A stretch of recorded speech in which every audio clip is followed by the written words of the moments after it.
साधना पथ के सभी सहयात्रियों को मेरा सप्रेम नमन। साथियों, जो हम अपने जीवन को देखते हैं तो जीवन को देखने का सामान्यतः हमारा जो दृष्टिकोण है, जो समाज में चलता है, वो हम अपने अतीत के झरोखे से अपने वर्तमान को देखना चाहते हैं। हम मूल्यांकन करना चाहते हैं कि इस जीवन क्रम में हमने कितने विकास के सोपानों को तय किया है, कौन से विकास की सीढ़ियों का हमने अनुगमन किया है, अपने जीवन शैली को कैसे परिष्कृत किया है, परिवर्धित किया है, परिमार्जित किया है, और अपने अतीत से हम कितना आगे बढ़े हैं, या अपने अतीत के गौरवशाली जो इतिहास है उनकी तुलना में हमने वर्तमान में क्या खोया है।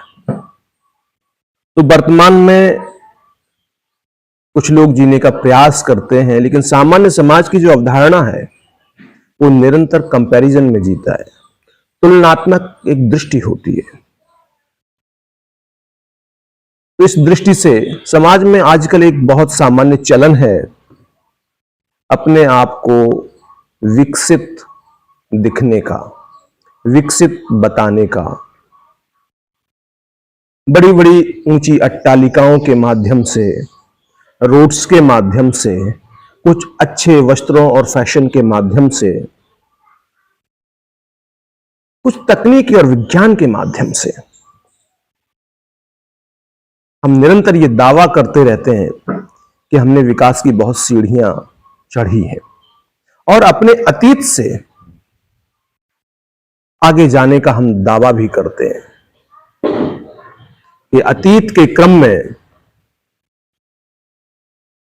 जो हमारे पास नहीं था, जो सुविधाओं का अभाव था, वो आज हमने अर्जित कर लिया है अपनी मेधा शक्ति से, अपनी बुद्धि से, अपने निरंतर प्रयत्न से। लेकिन थोड़ी संवेदनशीलता के साथ हम जीवन को देखते हैं तो हम ये पाते हैं कि मनुष्य ने भले ही अच्छे रोड्स बना लिए हों, अच्छे भवन बना लिए हों, कुछ वैज्ञानिक यंत्र उपकरण बना लिए हों, जिनसे मनुष्य का जीवन दिखने में कुछ सुविधा संपन्न लग सकता है, लेकिन वस्तुतः हम पाते हैं कि मनुष्य ने अपने स्वभाव में कोई मौलिक परिवर्तन करने के सार्थक प्रयास नहीं किए। आज भी मनुष्य उतना ही बर्बर, उतना ही घृणा से भरा हुआ, उतना ही ईर्ष्या से भरा हुआ, दूसरे की धन संपत्ति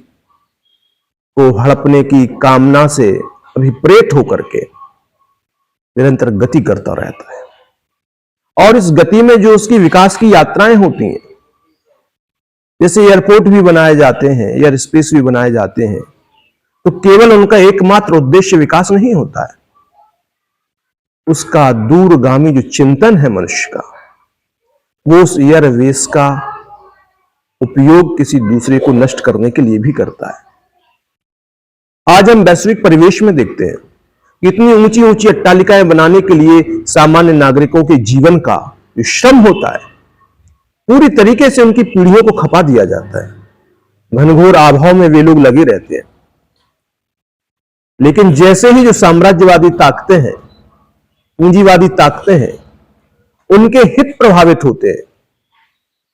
तो वे अपने हितों की रक्षा के लिए, अपनी कामनाओं की पूर्ति के लिए, इस दुनिया पे अपने साम्राज्य की स्थापना के लिए जो निर्माण किया है उसको स्वयं ही ध्वस्त कर देते हैं। वस्तुतः एक साधक की दृष्टि से ये जो विकास की यात्रा है, ये सच्चे विकास की यात्रा नहीं, ये विनाश की यात्रा है।